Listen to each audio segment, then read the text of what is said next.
चलिए खबरों में आगे बढ़ते हैं। देश में एमएसएमई को लगातार बढ़ावा दिया जा रहा है, लेकिन छोटे बड़े स्टार्टअप्स को पूंजी की कमी का सामना करना पड़ रहा है, जिससे इनके ग्रोथ में कमी आ रही है। निवेशकों ने स्टार्टअप्स में पैसे लगाए थे, लेकिन उन्हें मुनाफा नहीं हो रहा।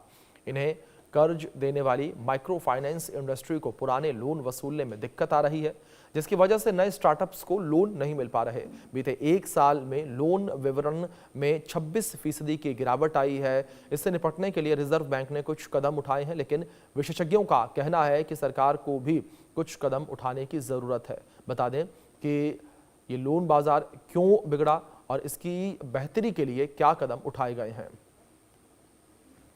तो कुछ खास कदम ये उठाए गए हैं ताकि जिस तरीके से लोन वितरण की भारी कमी देखने को मिली है, तो इसमें क्या कुछ सुधार किए गए हैं, क्या महत्वपूर्ण कदम उठाए गए हैं, उनको लेकर बात करेंगे। और क्यों लोन का बाजार बिगड़ा है उसको लेकर भी कुछ जानकारी आप तक पहुंचाते हैं।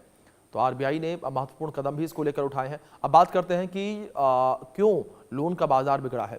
ग्राफिक्स के माध्यम से जानकारी आप तक हम पहुंचाएंगे। 10 साल से लोगों की आय स्थिर है।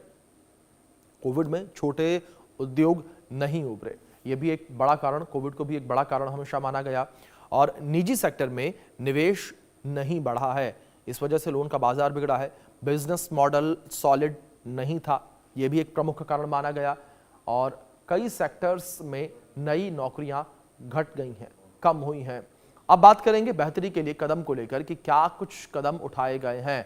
तो यहां पर आरबीआई ने नियमों में ढील दी है, जो सख्त नियम थे उसमें ढील दी गई है। बैंकों के लिए रिस्क वेटेज कम किया गया है, तो ये एक बड़ा फैसला। और अब कम रिजर्व पूंजी रखनी होगी, ये बड़ा फैसला माना गया। माइक्रो फाइनेंस कंपनियों के लिए ये नए नियम निकलकर सामने आए हैं। और साथ ही साथ एक व्यक्ति 3 कंपनियों से ही लोन ले पाएगा, ये भी एक बड़ा फैसला, बड़ा बदलाव है। ये 2 लाख तक ही लोन व्यक्ति ले पाएगा। और 60% एसेट्स को माइक्रो फाइनेंस योग्य बनाया गया है। तो ये कुछ कदम उठाए गए हैं बेहतरी के लिए, जो लगातार यहां पर उतार चढ़ाव की स्थिति देखने को मिल रही थी। तो इस बीच ये कुछ कदम उठाए गए हैं बेहतरी के लिए।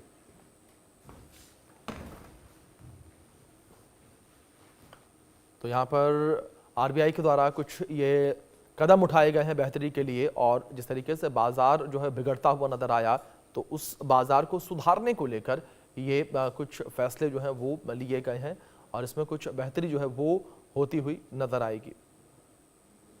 देश में एमएसएमई को लगातार बढ़ावा दिया जा रहा है, लेकिन छोटे बड़े स्टार्टअप्स को पूंजी की कमी का सामना लगातार करना पड़ रहा है, जिससे इनके ग्रोथ में कमी आ रही है। निवेशकों ने स्टार्टअप्स में पैसे लगाए थे, लेकिन उन्हें मुनाफा नहीं हो रहा है।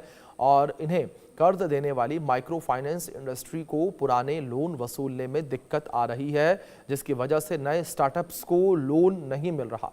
बीते एक साल में लोन वितरण में 26% की गिरावट आई। इससे निपटने के लिए रिजर्व बैंक ने कुछ कदम उठाए हैं, लेकिन विशेषज्ञों का कहना है कि सरकार को भी कुछ कदम उठाने की जरूरत है।